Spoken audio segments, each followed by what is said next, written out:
Village Mendora, mandal Mendora, Nizamabad district. నా పేరు మెండోరా ముసుకు పెద్దసాయి రెడ్డి.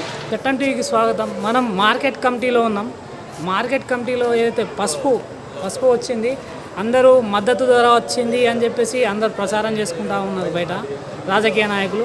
అయితే ఇక్కడ రైతులు ఉన్నారు, వాళ్ళకి అడిగి తెలుసుకున్నాం పసుపుకు మళ్ళీ ఎలాంటి ధర ఉంది, మళ్ళీ బోర్డు వస్తే ఎలాంటి ధర ఉంటుంది అన్నది. ఇది బీజేపీ గవర్నమెంట్ కానీ అరవింద్ కానీ చేసింది కాదు. బిల్లు పెట్టుడు నిండకుంటే గత 15 ఏళ్ల సంది రేటు లేక రైతులకు ఖర్చు ఎక్కువైతుంది, దిగుబడి దక్కస్తుంది. కాబట్టి పెట్టుడు బిల్లు దక్కైన వేళ పసుపు రేటు పెరిగింది. కానీ బోర్డు శిలపలకంకే పరిమితమైంది, కానీ బోర్డు చేసింది లేదు. బోర్డు చేస్తే మొక్కజొన్న కానీ వరి పంట కానీ ఎట్లా కొంటున్నారో అట్లా గవర్నమెంట్ కొనాలి. ఏ గవర్నమెంట్ చేసింది కాదు. ఇది బిల్లు తగ్గింది కాబట్టి బిల్లుతోనే తగ్గి డిమాండ్ అయింది పసుపు. కానీ ఏ గవర్నమెంట్ చేసింది కాదు, అరవింద్ చేసింది కాదు.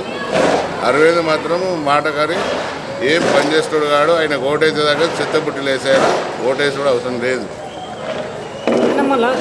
రైతులకు మీకు కంపల్సరీ పసుపు బోర్డు అవసరమా? పసుపు బోర్డు చేస్తే దానికి దేవుడాన్ని మొక్కుతాం. ఏ అరవింద్ చేయని, కాంగ్రెస్ గవర్నమెంట్ చేయని, ఓళ్ళు చేసిన దేవుడాన్ని మొక్కుతాం. పసుపు బోర్డు చేసి మద్దతు ధరతో అడ్లు కొన్నట్లు కొనాలి.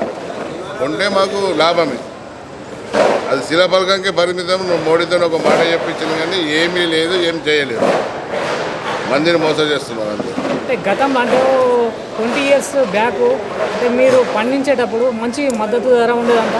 మీరు ఒక క్వింటాల్ అమ్మితే ఒక తులం బంగారం వచ్చేదని చెప్తారు, నిజమేనా? అప్పుడు ధర ఒక కుంటలు అమ్మితే ఒక తులం బంగారం వచ్చింది. ఒక బిగేడు పసుపు తప్పితే బిగేడు భూమి వచ్చింది. అప్పుడు ఇప్పుడు బిగేడు భూమి కొనాలంటే 10 ఏళ్ళు పండించినా కూడా ఒక 10 కుంటల భూమి కొనే దమ్ము లేదు. ఖర్చు బాగా, ఆదాయం తక్కువైంది, ఖర్చు ఎక్కువైంది, చేసేటోళ్ళు లేరు. దీనికి మళ్ళా 10 నెలలు పంట, 10 నెలలు కష్టపడాలి. 4 రోజులకు ఒక్కొక్కరు నీళ్ళు ఇవ్వాలి, స్ప్రేలు చేయాలి, మందులు కొట్టాలి, అన్నీ మళ్ళా ఎరువు వేయాలి. ఒక్కొక్క లారీ ఇప్పుడు 50,000కు లారీ అయింది 10 టైర్ది. ఖర్చు బాగుంటుంది.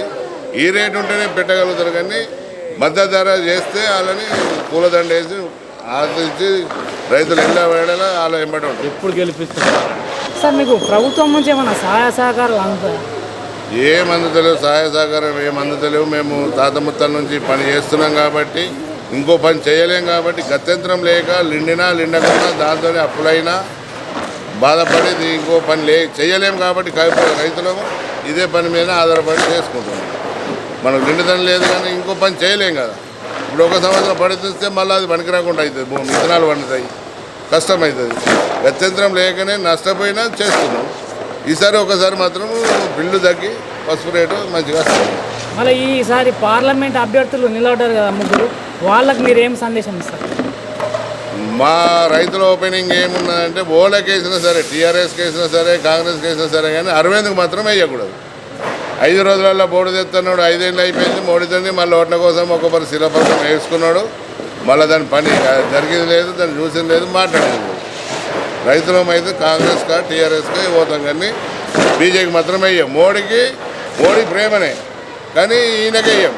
మోడీది ఒక సీటు రాకుండా మోడీ ఎట్లయినా ప్రధాని అవుతాడు, కానీ ఈ సీటుతోనే మేము మోడీకి వేయడం లేదు. ఈయన గుండు అరవింద్ గురించి